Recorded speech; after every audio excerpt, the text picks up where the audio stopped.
Y'all really dragged me out of my summertime hibernation for this, but here we go. Alrighty then. Hi, my name's Issa. I'm an archaeologist in the making and a history and mythology nerd. Be warned, if you hear noises in the background, that's just my 200-year-old bathroom. I live in a very historical old house, so don't be alarmed. Recently, I did a video on the controversies surrounding the opening ceremonies in Paris, France. Now, while some of you appreciated the facts that I brought and spat, others had words of their own they wished to spit. I have kindly written all your issues down. I have fact-checked them, and we're gonna go through them today and set the record straight once again. For those who hadn't seen my previous video, and for those who don't know, many people had a controversy or took offense to a certain scene on a walkway bridge during the opening ceremonies of the Olympics overlooking the Seine. They misinterpreted the performance as a mockery of the Last Supper painting, when in fact, this was not the case.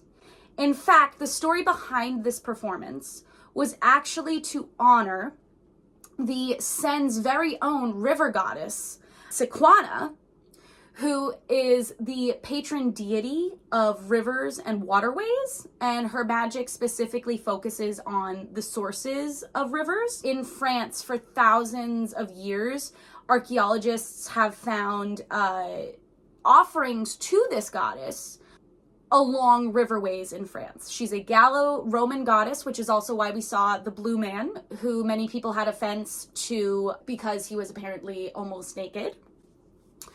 And he was actually a representation of the Greek goddess Dionysus and the Roman counterpart of that, Bacchus, who is known for celebrations. And this is what that was. This was a celebration. The next thing that people had an issue with was apparently a wardrobe malfunction that happened along this walkway. I did the research. Apparently there was a supposed intimate body part that was shown. However, I have an angle here that shows that in fact that it was not the case. In fact, it was just a ripped tight, and because of the angle of the ripped tight for this performer, it looked like something else. But rest assured, you can unclutch your pearls. It was just a ripped tight, people.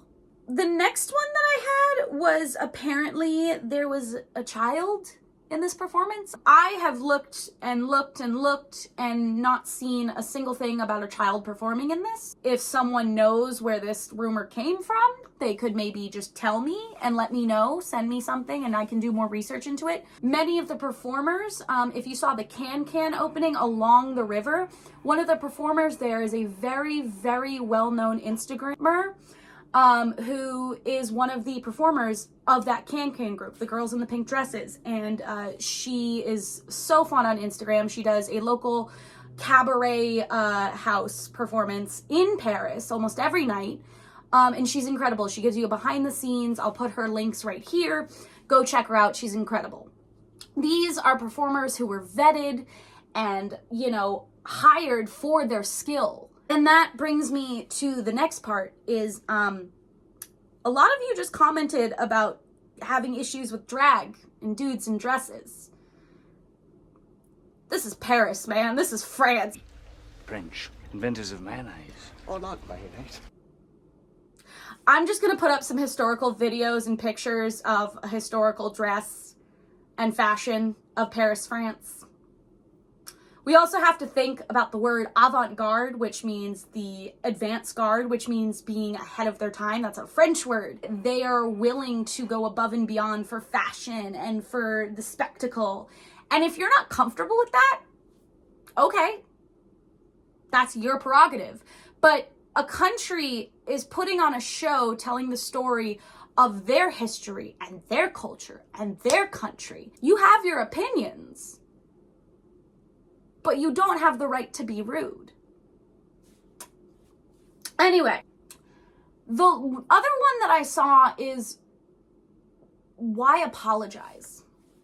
So apparently after this all took place, the Paris Olympics and the committee members apologized for the misinterpretation that happened.